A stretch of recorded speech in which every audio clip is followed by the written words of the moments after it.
যে মুমিন এবং কাফেরদের মৃত্যু সম্পর্কে যে ফেরেশতারা দুইভাবে আসে, কিন্তু এটা বলা হয় নাই যখন আত্মাটা বের করা হয় তখন কাফেররা কি আচরণ করা হয় এবং মুমিনদের সাথে কি আচরণটা করা হয়।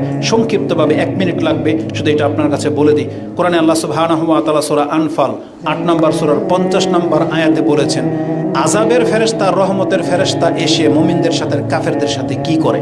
সূরা আনফালের 50 নম্বর আয়াতে আল্লাহ বলেছেন, ওয়ালাউ তারা ইজ, হে নবী যদি আপনি দেখতে পেতেন যখন ইয়াতাওয়াফাল্লাযিনা কাফারু আল মালাইকা, ফেরেশতারা যখন কাফেরদের আত্মাটা গ্রহণ করে, যদি আপনি নিজের চোখে দেখতে পারতেন কি করা হয়। ইয়াদরিবুনা উজুহাহুম ওয়া আদবারাহুম, যে ফেরেশতারা তাদের চেহারা এবং গর্দানের মধ্যে পিটাতে থাকে। ওয়াজুকু আযাবাল হারিক, এখন তাদেরকে সংবাদ দিতে থাকে এবার জাহান্নামের জ্বলন্ত আগুনের স্বাদ উপভোগ করো। প্রত্যেকটা কাফেরকে বলা হয়। এই কথাগুলো আজকে কেন আমি আপনাকে বলতেছি, এটা একটা রিজন রয়েছে, এটা একটু পরে আমি আপনার কাছে ব্যক্ত করব। অপর আরেকটা আয়াত যেটা আমরা সূরা মুহাম্মাদে 27 নম্বর থেকে আপনার কাছে কোট করেছিলাম, ওখানেও বলা হয়েছে যে তাদের চেহারা এবং পিঠের মধ্যে আঘাত করা হয়। আত্মাটা যখন বের করা হয়, সেই আত্মাটা কিভাবে বের হয়। ওয়াকাল আল্লাহু তাআলা ওমান আযলামু মিম্মান ইফতারা আলাল্লাহি কাযিবা, এখানে এই আয়াতটার কোট করতেছি না আপনার কাছে, যেটা সূরা আনআমের 93 নম্বরে রয়েছে।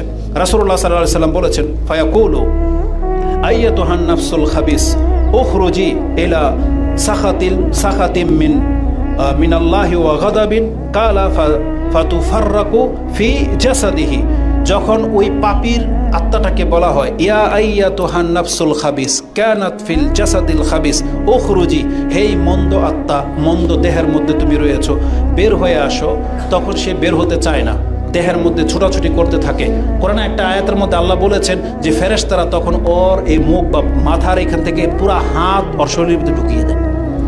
একটা ইনজেকশন যেন ঢুকানো হয়, সেটার রেজাল্টটা কেটে আমরা বুঝি, কিন্তু একজন ব্যক্তির ভিতরে যদি একটা হাত ঢুকানো হয়, আপনি কি মনে করেন? আর ফেরেশতারা তো ওই চিকন শুয়ের মতো হাত ঢুকাবে না, ফেরেশতারা তো এই জন্য ওর ভিতরে হাত ঢুকাবে যেটা আপনার কাছে বর্ষা ঢুকে যাওয়ার চাইতেও কষ্টকর হবে, কারণ ওর আত্মা বেরোতে চাচ্ছে না। তখন ওকে কি করা হবে? জোর করে বের করা হবে। একটা বাচ্চাকে, একটা ব্যক্তিকে যখন আপনি ঘর থেকে টানা হেঁচড়া করেন, বেরোতে চায় না, তখন তার সাথে আপনি কত কি আচরণ করেন। আল্লাহ এমনিতেই বলে নেই যে ওর মুখে আর গর্দানে দেওয়া হবে। যার উপরে আপনার রাগ উঠে যায়, ওকে যে আপনি বের করবেন সিদ্ধান্ত নিয়েছেন, তখন ওকে লাথি ঘুষা দিতে তো আর আপনার কোনো দ্বিধা থাকে না, কি করেন না, তখন হুঁশ থাকে না। তখন ফেরেশতারা এই আচরণটা করে, যেটা সূরা আনআমের 93 নম্বর আয়াতে আপনি পেয়ে যাবেন। এবং রাসূল বলেছেন, ফি জাসাদিহি, তার দেহ থেকে আত্মাটাকে এমনভাবে টেনে হেঁচড়ে বের করা হয়, ফায়ান্তাজিউহা কামা ইয়ান্তাজা, বলছে ইয়ান্তাজিউ মানে হচ্ছে টেনে বের করা হয়। কিভাবে? যেভাবে একটা লোহার চিরুনিকে যদি পশমের মধ্যে লাগিয়ে দিয়ে টান দেওয়া হয়, এই পশমের সাথে এই লোহার করাতটা যা করবে, আপনি ওখান থেকে শিক্ষা নিয়ে নেন। আমি হয়তো পাটের গাইড ওই জায়গায় যাইনি, দেখিনি, তবে আমি দেখেছি ওই ব্লেডের মতো থাকে, করাতের মতো, যেটা মেশিনের মধ্যে পেঁচানো থাকে। আপনি একটা কাপড় দিয়ে দেন, এটাকে তুলা ধুনো করে দেবে, করে না? এই যে তুলা যে মেশিন দিয়ে বের হয়, ভিতরে কি থাকে? কাটা তার থাকে না, যেটা আপনি কাপড়টাকে ছিঁড়ে বেড়ে ফেলে, তারপরে কিন্তু এই পাশ দিয়ে তুলা হয়ে বেরিয়ে যায়। একটা কাফেরের আত্মাটাকে তার ভিতর থেকে এইভাবে তুলার মতন ছিঁড়ে বের করে নিয়ে আসা হয়। আমরা ছোটবেলায় এটা করেছি, খেলার আমাদের জিনিস তো ওগুলোই ছিল। ওই বেত্তুম গাছের কাটা আছে না, লম্বা হয় না, দুইজনে দুই পাশে ধরে মাটি কাটছেন কখনো বসে বসে, এদিক থেকে ও টানে, এদিক থেকে ও টানে, তখন মাটি কিন্তু ভাগ হয়ে যায়, ছিঁড়ে মাটিকে গুঁড়া গুঁড়া করে কিন্তু দুই দিকে ভাগ হয়ে যায়। আমরা ওই বেত্তুম গাছের কাটা দিয়ে এটা করতাম। ঠিক বেত্তুম গাছের কাটা, এটা তো আমাদের দেশের এক্সাম্পল, কিন্তু রাসূল সাল্লাল্লাহু আলাইহি সাল্লাম এক্সাম্পল দিয়েছেন লোহার করাতের সাথে। কি বলেছেন তিনি? সাফুদ মিন সুফুফিল মাবলুল, সাফুফ বলা হয় লোহার করাতকে, যেটা ওই সুফ মানে হচ্ছে লিফ, যেটাকে আমরা বলি, ওই যে কি যেন বলে যারা জুটের ব্যবসা করে, হ্যাঁ, লিফ মানে যেটা হচ্ছে পশম দিয়ে তৈরি আর কি, প্লাস্টিক জাতীয়, লুফার যেটাকে এখন বলা হয়। এটাকে যখন লাগিয়ে দিয়ে টান দেওয়া হবে, তখন এটাই কাঁটার সাথে ছিঁড়ে বেড়ে বেরিয়ে যায়, তখন একটা কাফেরের আত্মা তার কলিজা ছিঁড়ে তারপরে আত্মাটা বের হয়। যেই হাদিসগুলো আপনি বুখারী মুসলিমে সহ অন্যান্য কিতাবে পেয়ে যাবেন। ওই যে বারা ইবনে আযিবের কথা বলেছিলাম, এই হাদিসটি মুসনাদে আহমদে 18,534 রয়েছে। এটা ছিল আজকের খুতবার মূল বিষয়, যে আমরা যারা মুসলিম আমাদের উচিত আমাদের পাপগুলোকে থামিয়ে রাখা, বিশেষ করে আমাদের জীবনের শেষ মুহূর্তটাকে যদি আমরা ভালো করতে চাই। এটা আমাদের জন্য অনেক বড় একটা উপদেশ, যেটা আমাকে এবং আপনাদেরকে নিতে হবে। আল্লাহ সুবহানাহু ওয়া তাআলা আমাদের কথাগুলো বোঝার তৌফিক দান করুক।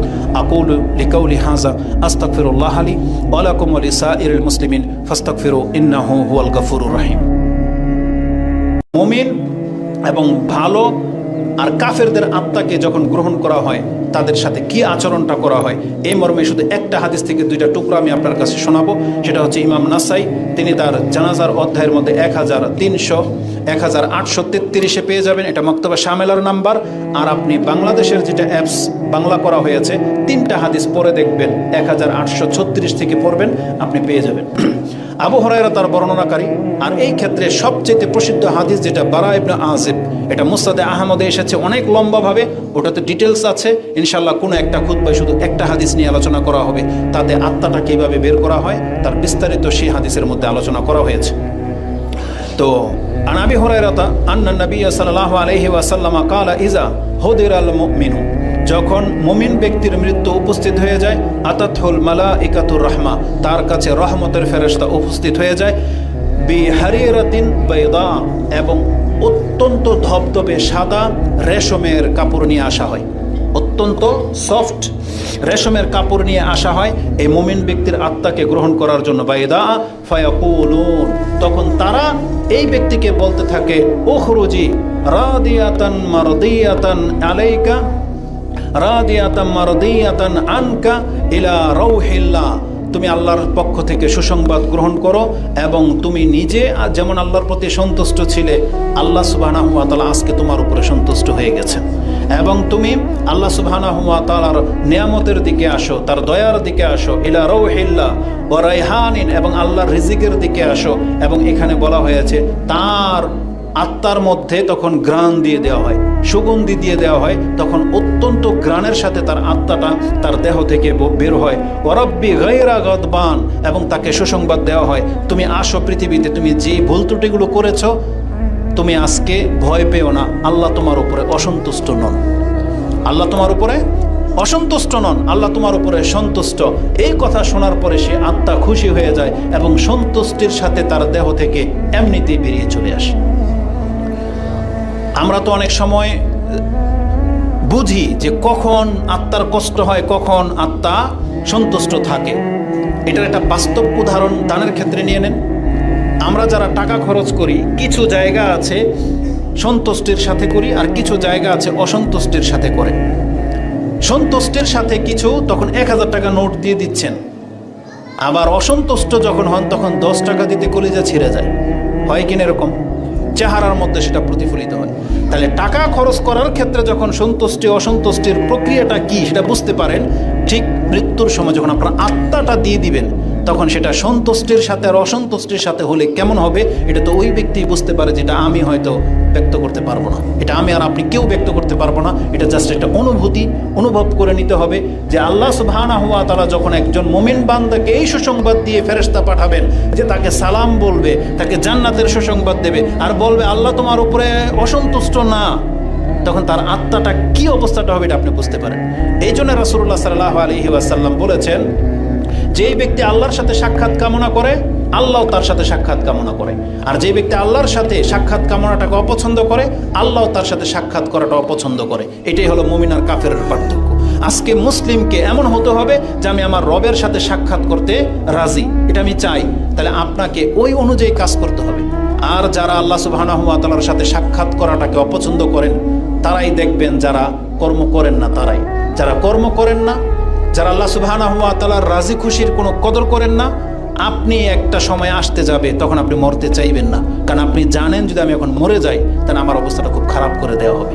এটা আমরা জানেন। এটা হচ্ছে ওই ছাত্রদের মতো যে ক্লাসে পড়া পারে না, ও ভাবে কি আমার চেহারাটা যেন টিচারের সামনে না আসে, ও তখন নিচের দিকে তাকায় থাকে, এদিক সেদিক করে, মানে ওর চোখে চোখ চাবে না, কারণ তাকাইলে আমাকে বলবে তুই পড়া বলবি, তাই না?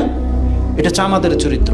তা আজকে আমরা কর্মের কারণে আল্লাহর সাথে সাক্ষাৎ করাটাকে আমরা হারিয়ে ফেলতেছি, যেটা মোটেও উচিত নয়। বরং আল্লাহ কি বলেছেন, মান কানা ইয়ারজু লিকা রাব্বিহি ফালিয়ামাল আমালান সালিহ। আল্লাহ কি বলেছেন, যেই ব্যক্তিটা আশা রাখো যে আমার সাথে আমার রবের সাক্ষাৎ হোক, তাহলে সে যেন সৎ কাজ করে। ফালিয়ামাল আমালান সালিহান, সে যেন কর্ম করে। কি কর্ম? ভালো কর্ম। ওয়ালা ইউশরিক বিইবাদাতি রাব্বিহি আহাদা, আর সে যেন কোনো অবস্থাতে আল্লাহর সাথে যেন শিরিক না করে। তার মানে এই ব্যক্তির সাথে আল্লাহ সুবহানাহু ওয়া তাআলার সাক্ষাৎ ঘটবে, যেটা সূরা কাহফের সর্বশেষ আয়াতে 110 নম্বর আয়াতে পেয়ে যাবেন। তো এখানে আল্লাহ সুবহানাহু ওয়া তাআলা আমাদেরকে জানাচ্ছেন রাসূলের মাধ্যমে যে রহমতের ফেরেশতা এসে তাকে সালাম জানায়, যেটা কোরআনের আয়াতে আপনাকে দেখিয়েছি। কোন আয়াতে মনে আছে? সূরা আনআমের 61 নম্বর আয়াতে সম্ভবত রয়েছে। আর এখানে আল্লাহ সুবহানাহু ওয়া তাআলা কি বলেছেন? তাকে বলা হবে ওয়া রাব্বি গায়রা গাদবান, আল্লাহ তোমার উপরে অসন্তুষ্ট নও, তুমি সন্তুষ্ট চিত্তের সাথে বেরিয়ে আসো। ফাতাখরুজু কাআতিয়াবি রিহিল মিস্ক, তখন রাসূল বলেছেন এই মুমিন ব্যক্তি, সৎ ব্যক্তির আত্মা বেরিয়ে আসে যেমন আতরের ডিব্বার ভিতরে রিহিল মিস্ক যদি থাকে আর খুলে দিলে পুরো মসজিদটা যেমন ঘ্রাণে ভরে যাবে। তখন রাসূল সাল্লাল্লাহু আলাইহি ওয়াসাল্লাম বলতেছেন একজন মুমিনের আত্মা যখন বের হয়ে এসে ফেরেশতার হাতে চলে আসে, তখন পুরো ফেরেশতারা জগৎ সেই ঘ্রাণ অনুভব করে। এখন তারা এটাকে প্রশান্তির সাথে নিতে চায়, যেমন ভালো ঘ্রাণ হলে সবাই একটু লাগাইতে চায়, বোঝেন না? তখন ফেরেশতারা কারাকারি করে, যে বলছে এই আত্মা আমি নিয়ে যাবো, এ বলছে এই আত্মা আমি নিয়ে যাবো। তখন একজনের হাতও খালি থাকে না, একের পর এক নিতেই থাকে। যেমন আমরা কিছু পয়সাওয়ালাদের দেখেছি, বা গরিব হলেও যার অত্যন্ত ফুটফুটে একটা সন্তান জন্মে, যাকে দেখে চোখ লেগে যায়, দেখবেন যে কেউ কোলে নিতে চায়। কি করে? খালা নেবে, ফুফু নেবে, কারাকারি লেগে যায়, দাদা নেবে, নানি নেবে, আত্মীয় স্বজন পাড়াপড়শি বলবে আমাকে একটু দাও, যে দেখবে সেই কোলে নিতে চায়। তাহলে এটা একটা ফুটফুটে বা পছন্দনীয় বাচ্চা যখন হয়ে যায়, এটা যখন আমরা এই আচরণ করি, ঠিক এই একই আচরণ মালাইকাদের মধ্যেও রয়েছে। তখন যারা দুনিয়া থেকে একটা ঘ্রাণওয়ালা আত্মা বের হয়ে আসে, তখন তারা কারাকারি করে, যেটা আমি নিয়ে যাব, এ বলে আমি নিয়ে যাব।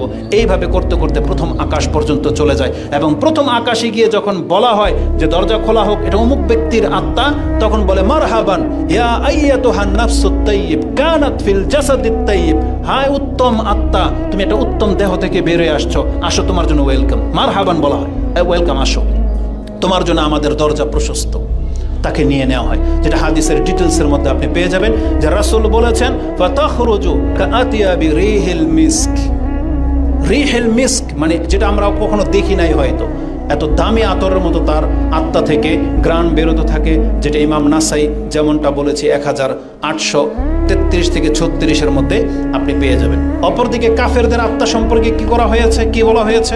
রাসূলুল্লাহ সাল্লাল্লাহু আলাইহি সাল্লাম বলেন ওয়াইনাল কাফিরা ইজা হুদিরাত, যখন কাফেরের মৃত্যু উপস্থিত হয়ে যায়, আতাতুল মালাইকাতুল আযাব, ওখানে ছিল আতাতিল মালাইকাতুর রাহমা, এখানে হচ্ছে আতাতহু মালাইকাতুল আযাব বিমিসহিন। মিস বলা হয় ছালার চটকে, মানে পশম যেটা গায়ে লাগলে চুলকাবে, এমন একটা খসখসে কাপড় নিয়ে আসা হয়, আর সেটা হচ্ছে জাহান্নামের কাপড়।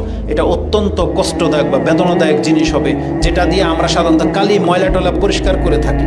রেশমের কাপড় দিয়ে কেউ হাত মুছে ময়লা পরিষ্কার করে? দেখবেন যে না। ওই যে যে বাচ্চাটাকে আপনি পছন্দ করেন, ওটাকে কিন্তু একবারে সফট কাপড় দিয়ে, কিন্তু অনেক দামি কাপড় দিয়ে তাকে প্রথমে জড়ানো হয়। ছোট বাচ্চাকে পয়সার অনুযায়ী, যার যত পয়সা আছে সে পারলে এমন কিছু অর্ডার করে আনে নতুন কাপড় নতুন বাচ্চার জন্য। আল্লাহ সুবহানাহু ওয়া তাআলা এটা প্রত্যেক মুমিনের আত্মার জন্য করে থাকেন। সেখানে সফট কাপড় দিয়ে জাহান্নামের ওই রহমতের ফেরেশতাদেরকে পাঠানো হয়। আর অপরদিকে আল্লাহ সুবহানাহু ওয়া তাআলা কাফেরদের সাথে কি আচরণ করা শিখিয়েছে, যে মালাইকারা বেমিসহিন একটা ছালার চট নিয়ে আসবে ওর আত্মাটাকে নেওয়ার জন্য। কারণ কোনো প্রাণী যখন মরে যায়, চিকা, ইঁদুর, আপনার ঘরের কোনো কারণে আপনার ঘরের ভিতরে গন্ধ পাচ্ছেন, তখন ওই কাপড়টাকে কি আপনার ওই রুমালটা দিয়ে ধরবেন? তখন কি বলে, একটা কিছু নিয়ে আয়, তাই না? যে কাপড়টা ফেলে দেওয়ার মতো এমন একটা কাপড় নেকড়ে আপনি এনে তখন ওই মরা ইঁদুরটা, মরা বিড়ালটাকে আপনি ধরে বা কাগজ দিয়ে ধরে ওটা সহ আপনি ফেলে দেন। মানে ওই এমন একটা জিনিস দিয়ে আপনি ধরেন যেটার আপনার কাছে কোনো মূল্য নাই। তখন এই ছালার চট দিয়ে এদের আত্মাটাকে গ্রহণ করা হয়। ফায়াকুলুন, তাকে বলা হয় উখরুজ, বের হয়ে আস, সাখিতাতান মাসখুতাতান আলাইকি, তুই যেমন আল্লাহ সুবহানাহু ওয়া তাআলার প্রতি অসন্তুষ্টি ছিলি, অবিশ্বাসী ছিলি, আল্লাহ সুবহানাহু ওয়া তাআলা তোর উপরে এখন অসন্তুষ্ট। বের হয়ে আস, এখন অসন্তুষ্টির মজা ওকে চাখানো হবে এবং বলা হবে মাসখুতাতান আলাইকি ইলা গাদাবিল্লাহি ওয়া আযাবিহি, আল্লাহর গজব, রাগ এবং তার শাস্তির জন্য তুমি প্রস্তুত হয়ে যাও। তাকে এভাবে বলা হয় আজ্জা ওয়া জাল, আল্লাহ সুবহানাহু ওয়া তাআলার ক্রোধের জন্য তুমি বের হয়ে আসো। ওয়া তাখরুজু কাআনতানি রিহি জিফা, এই জমিনের মধ্যে সবচাইতে দুর্গন্ধযুক্ত যে বস্তু রয়েছে এই ব্যক্তির কাফেরের আত্মা থেকে এরকমের দুর্গন্ধ ছড়ায়, যেটা ফেরেশতারা একে নিতে চায় না, বরং তারাও কারাকারি করে কোন হিসেবে নিতে চায় না। এ বলবে তুই ধর, এ বলবে না তুই ধর, আমি নেব না, বলে কিনা এরকম। যখন দেখবেন যে আমরা যখন এই মরা পচাটাকে কাউকে ফালাইতে চাই, তখন এই যে পোলাপান যারা আসে, ও কয় তুই ধর, ও কয় না তুই ধর। দেখেন না এরকম দৃশ্য, খুব মারাত্মক একটা ব্যাপার। তার মানে এটা এমন একটা জিনিস, এটা কেউ নিজের সাথে রাখতে চায় না। তখন ফেরেশতারা একে অপরের কাছে ছড়াছড়ি করবে, বলছে এটা আমি নেব না। এইভাবে তারা প্রথম আকাশে চলে যায়, কিন্তু প্রথম আকাশের দরজা খোলা হয় না, কারণ আকাশের ওপারে রয়েছে আল্লাহ সুবহানাহু ওয়া তাআলার জান্নাতের নেয়ামত। সেখানে দুনিয়ার কোনো নাপাকি আকাশের উপরে উঠতে পারে না, তখন তার দরজা খোলা হবে না। তখন ওখান থেকে, এক বর্ণনায় আসছে, ওখান থেকে ছুঁড়ে ফেলা হয় ওই কাফেরের আত্মাগুলো যেখানে জমা থাকে, যেটাকে আমরা সিজ্জিন হিসেবে জানি, তখন ওই আত্মাটা ওখানে এসে পতিত হয়। তখন ওই কাফেরদের সাথে এর আত্মাকে যুক্ত করে দেওয়া হয়। এই আচরণটা করা হবে, যেটা আপনি নাসাইতে পেয়ে যাবেন। তো এই বর্ণনা থেকে আমি আপনাকে যেটা দেখাতে চেয়েছি, অবশ্যই মুমিন মুসলিমের সৎ ব্যক্তির আত্মা কাফেরদের মতো বেরোবে না। কাফেরদের আত্মা খুব কঠিনভাবে বের হয়, এবং রাসূলুল্লাহ সাল্লাল্লাহু আলাইহি ওয়াসাল্লামের ওই কষ্টটার কথা একটু পরেই আমি আপনার কাছে বলবো।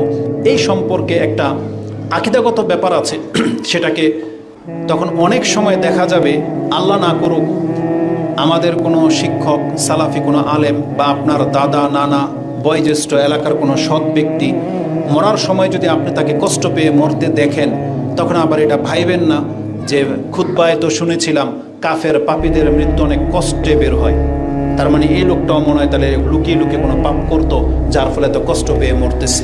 এমন আকীদা যেন না থাকে, কারণ মৃত্যুর যন্ত্রণা চোখে দেখে আপনি এখান থেকে নেগেটিভ ধারণা নিতে পারবেন না, যদি সেই ব্যক্তি মুসলিম হয়। যদি অবশ্যই জালেম কোনো কাফের হয়, আপনার এই আকীদা ঠিক আছে, আপনি বলবেন যে আল্লাহ ওকে খুব কঠিন মৃত্যু দিয়ে মারছে।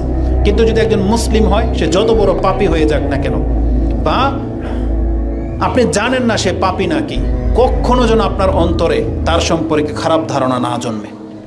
আরেকটা কথা বলে দিই, যাদের খুব কাছের আত্মীয় যদি মরে যায়, যদি আপনার কাছে অপছন্দনীয় কোনো কিছু লেগে থাকে, আপনি কখনো সেটা বেশি মানুষকে দেখতে দেবেন না। হতে পারে ধরেন আপনার মা, বাবা, ভাই, বোন, কেউ, স্ত্রী অনেক মোটা হয়ে গেছে, পেট হয়তো ফেটে যাবে, বা কালো হয়ে গেছে, বা শুকিয়ে গেছে, এমন কিছু অপ্রীতিকর যদি কোনো কিছু দেখেন, তাহলে আপনার চেষ্টা করতে হবে সেটা যত কম মানুষ দেখুক। নিজে নিজে গোসল দেবেন পারলে, নাহলে খুব নিকট আত্মীয়রা গোসল দেবে, অথবা যে ব্যক্তি বিশ্বস্ত এটাকে মানে প্রকাশ করে দেবে না, এমন ব্যক্তিদেরকে দিয়ে গোসল দেবেন। কারণ এই ব্যক্তির গোপন এই জিনিসগুলোকে লুকিয়ে রাখা এটা মুসলিমদের উপর ফরজ দায়িত্ব, যাতে করে আপনার পরবর্তীতে কষ্ট না হয়, আপনার মার যেন মানহানি না হয়, আপনার এই পরিবারের এই লোকটার যেন মানহানি না হয়, এটা যেন সমাজের মধ্যে কানা ঘুষা না হয় যে ওনাকে গোসল করাইতে গিয়েছিলাম, দেখলাম যে পেট একদম ফুলে পালিশ হয়ে গেছে, এটা যেন না করা হয়। কারণ মুসলিমরা জীবিত থাকা অবস্থায় যেমন সম্মানিত, মৃত্যু অবস্থায়ও তার লাশকে আল্লাহ সুবহানাহু ওয়া তাআলা এতটা সম্মান দিয়েছে। তো এই হাদিসগুলো যখন পড়ি, তখন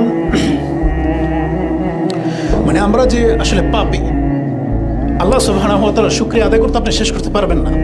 আপনি কি দেখেছেন যে কোনো একটা হিন্দু মরে যায়, ওকে কিভাবে জ্বালানো হয়? নেটের মধ্যে মাঝে মাঝে দেখেছি, বাঁকা হয়ে যায়, ওকে পিটানো হয়, বাঁশ দিয়ে চেপে ধরা হয়। কিন্তু আমাদের মুসলিম আমরা যত বড় পাপী হয়ে যাই না কেন, রাসূল বলেছেন একটা মৃত ব্যক্তির হাত ভেঙে দেওয়া মানে একটা জীবিত ব্যক্তির হাত ভেঙে দেওয়া। এতটা সম্মান দেওয়া হয়েছে একজন মুসলিমকে। তো যেহেতু আল্লাহ সুবহানাহু ওয়া তাআলা দুনিয়াতে আমাদেরকে এতটা সম্মান দিয়েছেন, আমাদের মুসলিমদের উচিত আমাদের সম্মান রক্ষা করে চলা। এই জন্য আমাদেরকে কাফেরদের মতো যা ইচ্ছা তাই করতে হবে না, আমাদের সম্মান বোধটাকে রক্ষা করে চলতে হবে। তো রাসূলুল্লাহ সাল্লাল্লাহু আলাইহি ওয়াসাল্লাম মৃত্যুর যন্ত্রণা সম্পর্কে আমাদেরকে যে আকীদা শিক্ষা দিয়েছেন, কোরআনে আল্লাহ সুবহানাহু ওয়া তাআলা আমভাবে বলেছেন।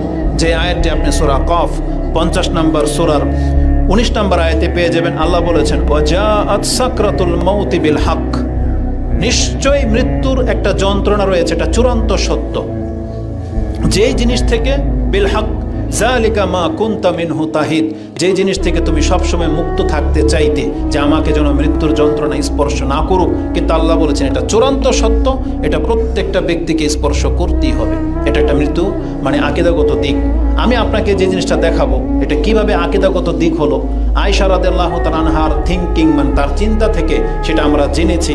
তিনি কি বলেছেন জানেন? আয়েশা তাকালাত মা আগবিতু আহাদান বিহাউনি মাউতিন বাদাল্লাযী রাআইতু মিন শিদ্দাতি মাউতি রাসূলিল্লাহি সাল্লাল্লাহু আলাইহি ওয়াসাল্লাম, রাওয়াহু তিরমিজি। ইমাম তিরমিজি তার জানাজার অধ্যায়ে 979 হাদিসটা কোট করেছেন যে আয়েশা রাদিয়াল্লাহু তাআলা আনহা বলেন, আমি যদি কোনো ব্যক্তির হীন অবস্থায় মরতে দেখি, তার মৃত্যুর যত খারাপ পরিণতি হোক না কেন, আমি কোনোদিন তার মৃত্যু সম্পর্কে বিরূপ ধারণা করতাম না। কবে থেকে?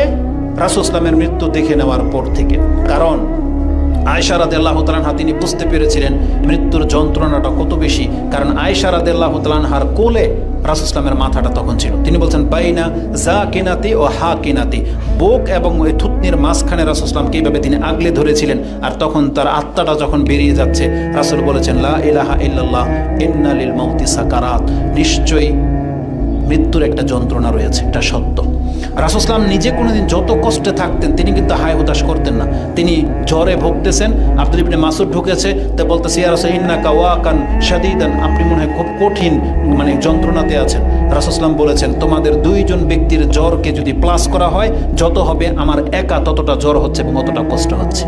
কিন্তু রাসূল ইসলাম কোনোদিন প্রকাশ করতেন না। কিন্তু মৃত্যুর যন্ত্রণাটা কত মারাত্মক হতে পারে যে তিনি লা ইলাহা ইল্লাল্লাহ বলতেছেন এবং বলতেছেন ইন্না লিল মাউতি লাসাকারাত, নিশ্চয়ই মৃত্যুর যন্ত্রণা অনেক কঠিন। এইভাবে যখন তার প্রাণটা বেরিয়েছে, আয়েশা রাদিয়াল্লাহু তাআলা আনহা থেকে আকীদা কি গ্রহণ করেছেন যে মুহাম্মদুর রাসূলুল্লাহ সাল্লাল্লাহু আলাইহি ওয়াসাল্লাম যিনি পৃথিবীর একমাত্র আল্লাহর কাছে প্রিয় ব্যক্তি, যেই স্থানটা তিনি পৌঁছে গেছেন পৃথিবীর কেউ পৌঁছতে পারে নাই, তার মৃত্যু যদি আল্লাহ সুবহানাহু ওয়া তাআলা কষ্ট দিয়ে থাকেন, তাহলে আর পরে কোনো ব্যক্তির মৃত্যুতে যদি কষ্ট হয় আমি তাকে খারাপভাবে নেই না।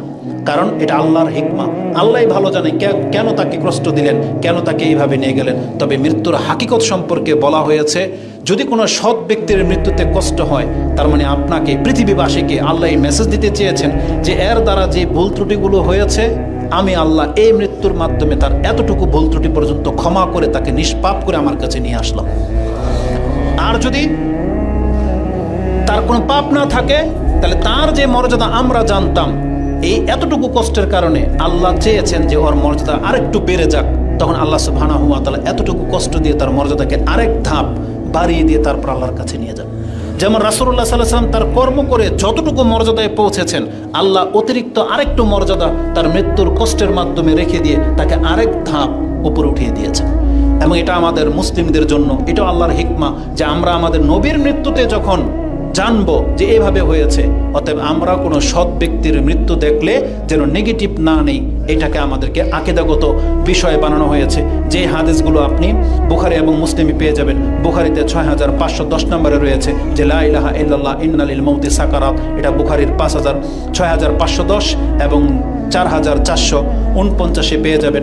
এবং আয়েশা রাদিয়াল্লাহু তাআলা আনহা থেকে যে হাদিসটা বলেছি তিরমিজিতে 979 রয়েছে। এবং আয়েশা রাদিয়াল্লাহু তাআলা আনহা থেকে আরেকটা শব্দ যেটা আপনি বেশি স্পষ্ট বুঝতে পারবেন, আয়েশা রাদিয়াল্লাহু বলেন ফালা আকরাহু শিদ্দাতাল মাউতি লিআহাদিন আবাদান বাদান নবী সাল্লাল্লাহু আলাইহি ওয়াসাল্লাম, আমি রাসূল সাল্লামের মৃত্যুর পরে অন্য কোনো ব্যক্তিকে কঠিন মৃত্যু পেতে দেখলে সেটাকে আমি অপছন্দ করি না। কোনো ব্যক্তি যদি কষ্ট করে মরে যায় এটা অপছন্দনীয় কিছু না, কারণ এটার হিকমা একমাত্র আল্লাহ সুবহানাহু ওয়া তাআলা ভালো জানে। এটা ছিল মৃত্যু সংক্রান্ত আকীদাগত বিষয়। এখন আমরা বলেছি